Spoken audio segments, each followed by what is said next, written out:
Welcome to the news and why it matters. I am Sarah Gonzalez. Glenn, what was the top story today? Oh, I'm going to save it. I'll share in just a minute. Go ahead, Stu. Okay. What's your top story? I'm scared.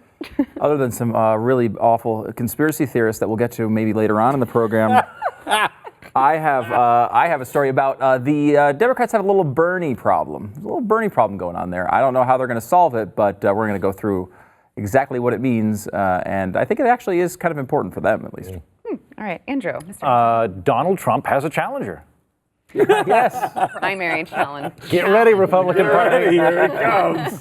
All right, a lot to get into there, but first we want to thank our sponsor, American Financing. American Financing is a place that you need to go if you are looking for a loan, consolidation loan, a refi loan, or a new mortgage. They can get you qualified within 10 minutes. They don't work for the banks. They work for you. They don't take the money, the kickbacks from the banks. Look, we really need people to get into this loan. That's what caused the problem in 2008. They weren't doing it in 2005, 6, 7, or 8, and they're not doing it now. They work for you. If you want the right loan for your family, call the number that's at the bottom of the screen or go to AmericanFinancing.net, AmericanFinancing.net. All right, Glenn, you're surprised? May I kindly? Yeah. Andrew, right before we come on set, Andrew comes in and he said, Glenn, I just want you to know I really respect you, but I'm going to have to disagree with you on the air, and I don't want to blindside you. I don't want it to be a setup or a gotcha. Very nice. Very nice. Thank you. Yes, Thank you. Very nice guy. And I said, fine, I'm easy with that. That's cool. What's it about? And what did you say exactly? The first thing, because I misunderstood it at first. And I was I said I strongly disagreed with you on your take on Notre Dame. Okay, I didn't. Maybe then I didn't hear the Notre Dame thing because I'm thinking I don't know what he's even talking about, but we'll go for it. And then he started saying, "Well, the Hill had reported that you are blaming Muslims for Notre Dame." And I apologize. My frustration was not going towards Andrew. It's for the press. I despise how lazy the press is. All they had to do, call me. All they had to do, listen to this show yesterday. Listen to the context yesterday. They could read my tweets. They could listen to my show. Stu, what was the first thing we did today? Debunking conspiracy theorists that were saying that Muslims were responsible for That was Notre Dame. the first thing. I opened the show up with, wow, look what happened yesterday. But I want you to know, Jason, all last night, was going online to find the conspiracy theories so we can debunk them. We were the only one debunking these people. And now they say that I am a conspiracy theorist. If you missed yesterday's show, you missed where this came from. But apparently, and congratulations, Sarah, this is the first time this show is trending nationally. Thank you. Always for good reasons. Appreciate all that. all in lies, but what's new? Newsweek, which I don't think is news, and it's not a magazine anymore. It's sold for $1. So that's how much it's worth. Not each individual copy, but the entire company. The entire company, yes, thank you. point out. $1. Yeah. Okay, so Newsweek, Glenn Beck compares Notre Dame fire to 9/11. This is their World Trade Center moment. What did I mean by that? I explained it on the air yesterday. I explained it on the air this morning. Well, they would have had to actually do some digging to actually watch the entirety. Right, they'd have to watch. They'd have to actually work, listen for a full 5 minutes, or read the tweet that I had sent out. That's amazing. What was it? What did I mean by that? You were comparing two iconic buildings falling down in a fire. And not just They're on any fire, building. then they're falling down. If it was just any building, I never said that with the tower in London. Remember that apartment building that burned down? Yeah, sure. Never said that was their 9/11. No. Never did. No. Why? Did we ever find the video of the World Trade Center? Do we have that? And the spire? Okay, look it. Seem familiar at all? You can certainly This see is- how it's obviously a different event, but it's reminiscent. It's an iconic reminiscent. movie. I or said, building, yes. I said on the air this morning, and I think I said in a tweet yesterday, or on this program, maybe I'm the only one. But as I watched that spire collapse because of the history and the meaning of that building, okay, there was nobody in this building, thank God. We thought there were 50,000 plus in the World Trade Center when that thing came down, if you remember right. We had no idea. So this building is not as iconic as Notre Dame.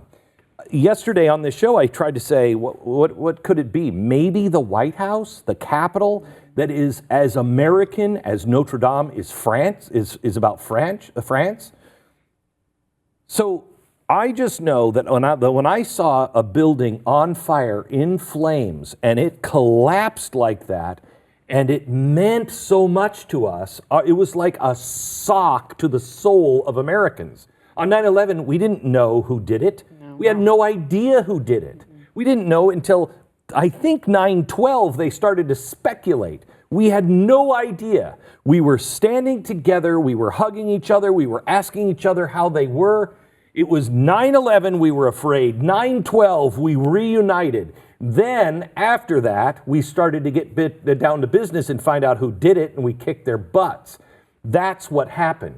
On 9/11, we had this collective, oh my gosh, we're losing everything. Our society is so fragile. Yesterday, when I saw that burn, that's almost 1,000 years of history. And at the time, they thought it was all going to be lost. What does that, I know what that means to me. What does that feel like in France?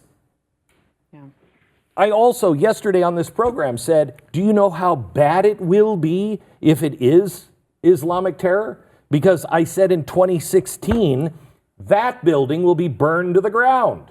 That's a target. It's 2015, actually. But 2015. Yeah. What did I say, Stu, on the air today about how glad I was that it wasn't Islam? Yeah, no, you were very clear about that. And I said it was a blessing because I do believe that building was a target. This will take it off the target list. It has nothing to do with believing it was a target. It was a target multiple times. It was a target. Yeah. It was a target. So, it's not illogical or unreasonable as soon as something happens, knowing that it was a target, it has been a target in the past, to say, But it's I a never possibility. said that. No. We did say it was a possibility, Right, of but we did think that it was. We also discussed the This. yellow vests as a Yes. possibility. I mean, like, everyone's right. There's speculation, and I don't think that that's necessarily always the best thing to do. But I mean, we again, we were said talking about we it don't in know. context Yeah, of I agree. the only reason why I said that is because in 2015 I had said this is a prime target because they were saying it. I will say the first thing that I thought of when I saw it on fire was remembering you saying that it was a target and it was something that it could be destroyed. And I remember you saying you had a trip to Europe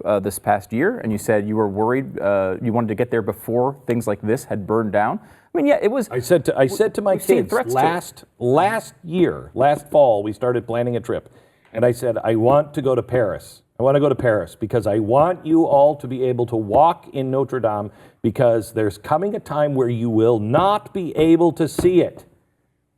So I believed that in my heart. I didn't see that it would happen through construction. Okay, who did? Neither did they, obviously. But this taking of my words and twisting them for your own political. I mean, who are you besides lazy, Newsweek? Who is The Hill? You read it on The Hill. And Politico. Who the hell are you? Do you do an ounce of work? Do you engage your brain at all? Or are you just, I know who clown is. I will put red nose on clown. Is that all it is with you? It's 100% that, right? I mean, like, the average person's not going to watch the entire show, and I would say the average reporter who's reporting it. I mean, I don't.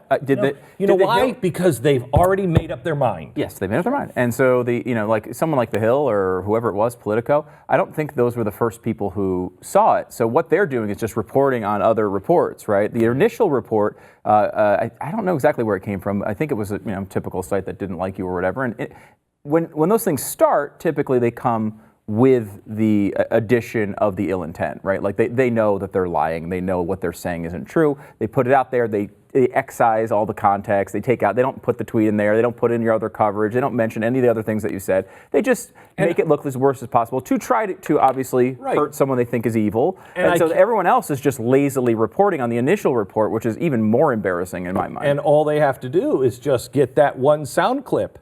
They just get that one sound clip. Yeah. I'm comparing it to 9/11. Yes, I did. What you're saying that means is not what I said it meant. It's just like they've done this to me before. I was at a fundraiser, one I started, and it was for New Orleans. This is years and years ago. Yeah. And I started a fundraiser. We were out someplace raising money, and I don't know how much money we raised. Nobody else was doing this on talk radio. Nobody was doing this. Over $100,000, if I remember right. And I'm young in my career. We do this fundraisers. It's the day that they started shooting at the helicopters. Do you remember people were starting to shoot at the helicopters? I remember those reports. Yeah, those really bad guys on the street. And I said, whatever you do, don't close your hearts. Just because a few people are doing this, don't close your hearts. That's not the people of New Orleans. And I said, a good example, because there had been stories in the news around that time about the 9/11 people. And I said, it's like if you look at one person who's a 9/11 family member who's always saying, I want money, I want this, I want that. You could grow to hate the 9/11 victims, but you'd be wrong. It's that one person, not everybody else. See people as individuals. Michael Moore has made probably $1 million on saying that I hate 9/11 victims. Surely he gave it all to the 9/11 victims. I'm sure sure. He did. Don't worry about it. Sure. Andrew, you started this. I feel like you need to weigh in here. I'm going to go take so much blood thinner to finish today's thing. I can't tell you how uncomfortable I feel. You should. I think it's You shouldn't, but I appreciate it. I am sorry because I read that and if it was from leftwing.gotelescope.com or whatever it is, I would kind of dismiss it. But when I read it, I was like, oh wow! Like it presented it as if what you were saying was. This is a flashpoint between Islam and the West, and they burned it down. And thank God it isn't. Right. Thank God. I said today on the radio at 7:30, long before all of this stuff, I said on the radio, this is a blessing from God. Because if Al-Qaeda or ISIS or anybody else would have gone in and blown that up, set that on fire, it would have been a horrific flashpoint. Now, it's been taken off the table without completely destroyed. Now, it can't be a flashpoint. He's taken that tool away out of their toolbox. Amen. Praise the Lord. That's great news. I listened to your roundup of Game of Thrones today. I wish that I'd come 10 minutes earlier. 15 minutes earlier might have been good. Yeah. Enjoyed your synopsis, Stu. Thank you. I thought I nailed it. Back in a minute. So there's goatee guy, and then there's blondie. And there's red hair.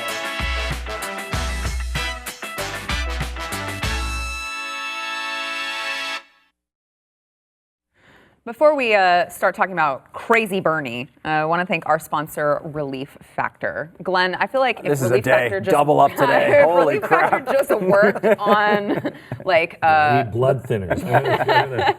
I'm going to take lots of. I'm going to take gallons of blood thinners.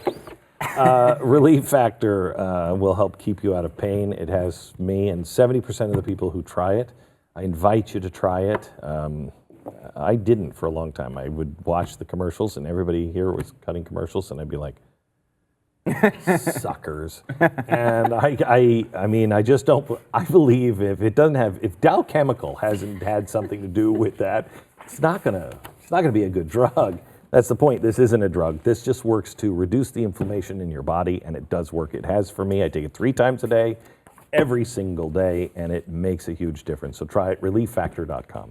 All right, Stu, you said Bernie Sanders is a problem for the Democrats. There is a Bernie problem going on with the Democratic Party, and you know this. The establishment, of course, not big Bernie fans. They don't think that Bernie gives them the best chance to beat Donald Trump. Is he one of the 5 that's in the AOC group, according to Pelosi? Yeah, I guess he probably he kind of. Or is that started another one. group? Yeah, I don't know.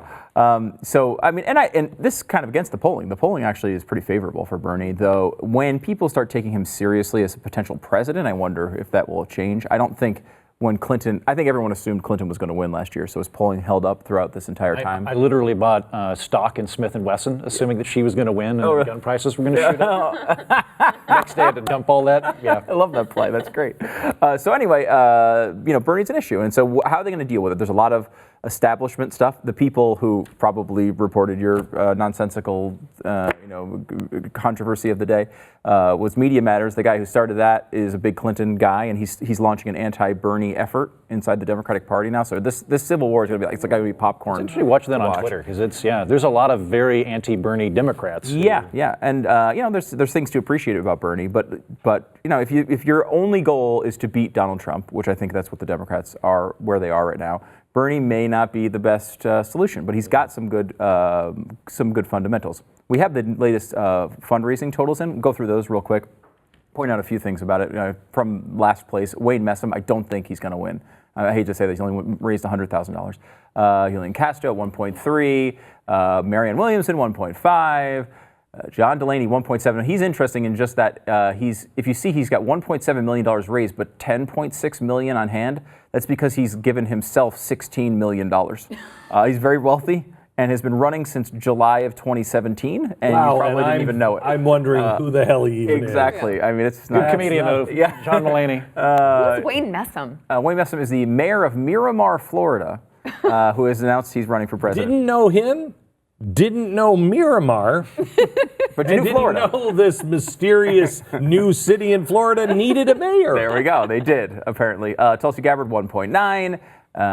Hickenlooper, 2 million. Again, we're in the same area. Jay Inslee, 2.3 million. We kind of get to the higher tier here with Andrew Yang at 2.4, which is pretty impressive, actually, for Yang if you kind of step back. I mean, nobody knew who he was very recently. Gillibrand at 3. However, big transfer from her Senate campaign, so she has 10 million on hand. Cory Booker at 5 million. Then you've got... That's 5 million down the old crap. Klobuchar at 5.2 million.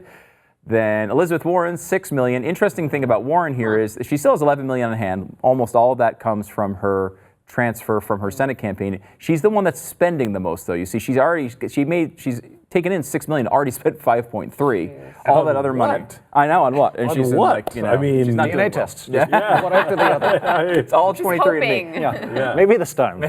Watch Gone with the Wind. A few more. Buttigieg is obviously something that is a surprising number. Forget the fact that he's having a bump in the polls and he's having his moment.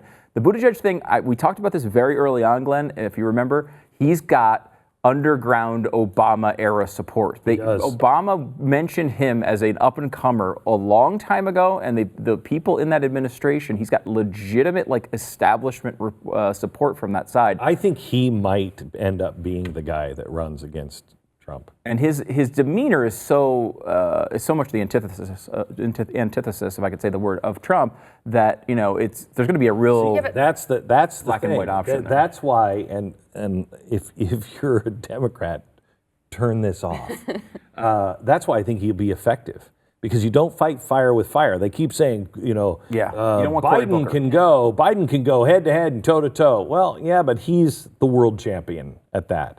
You go in with somebody who can just look at him and genuinely, Clinton couldn't put this off. Just go, wow, that's sad that we've come down to this. Okay, listen, this is what, if he just goes on the attack and Buttigieg can laugh it off, be genuine, just go, wow. You fight fire with water, not fire. Last few here, as we go up the list, Beto had 9.4. Interesting thing with him is almost all of it came on day one. He did not fundraise well after day one. He's fizzled out. And the fizzling of the campaign seemed to be flailing, is what I like to say. His arms and his campaign. And number 2 is Kamala Harris, 12 million. She's had a nice smooth rollout. She's got lots of money. She's got lots of rich people who like her. She's not shy about taking their money. She makes a lot of money herself. She made over $2 million last year. Her and her husband. And then number 1 is Bernie Sanders at $18.2 million. Now, 2 things you know about Bernie Sanders as we go to the Bernie problem for the Democrats is, number 1, he can raise lots of money from small donors. He doesn't not dependent on the establishment to get his money, so he can raise lots of money from small donors. And number 2, he doesn't care what the establishment says about him. You might note that he's not even a Democrat most of the time. So he's not going to get pushed out of the campaign. Why I think this is interesting and why it could be a problem when it comes to Bernie Sanders is the way the structure, the race is actually structured for Democrats. So they have 4 first early states, typical Iowa, New Hampshire, they go to Nevada 3rd, I believe, and then South Carolina 4th. So those first 4 happen, and things shake up. You might have Bernie win one state, you might have Biden win one state, you might have somebody else win another state. But at that point, things haven't shaken out, and people are all going to be looking at, we got to at least make it to Super Tuesday, right? Well, Super Tuesday is 3 days after South Carolina. So you are right there, and at the end of South Carolina, 40% of the delegates will already be handed out. So everyone who's there is going to be thinking to themselves, well, I'm in this race already, I might as well go to Super Tuesday. Once you get to Super Tuesday, Bernie's going to have enough delegates to be competitive. He's going to have the money to stay in the race. And these other candidates are too. I mean, if you look at, on Super Tuesday, you're going to have California, where Kamala Harris is from, Massachusetts, where Warren is from, Minnesota, where Klobuchar is from, Vermont, of course, where Sanders is from. Then you've got one more week, and you got another slew of states from Hawaii, where Gabbard is from. You've got Ohio, Washington, North Dakota, Missouri, Mississippi, Michigan. All these things start happening, and the way their structure is it's not winner take all. They're all proportional. So they're gonna just grind at these delegates. It's going to be very difficult for someone to get to 50% with a field like this. That brings it to the convention. If it goes to the convention, the first ballot likely will not be a 50% situation, and after that it goes to super delegates. They start coming in. Can you imagine Bernie Sanders again?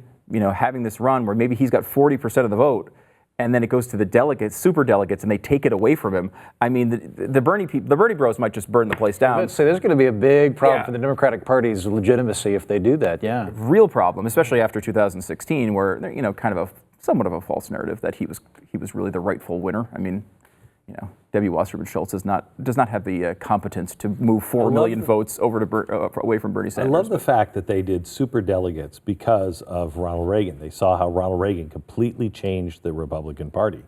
And so that's when the Democrats said, we're going to do super delegates. They believe in the super delegate, while at the same time, you got to get rid of that electoral college. Yeah, That's that's fascinating. Point. Yeah. All right, back in a minute. Almost a shed of inconsistency there. That's what you're pointing out.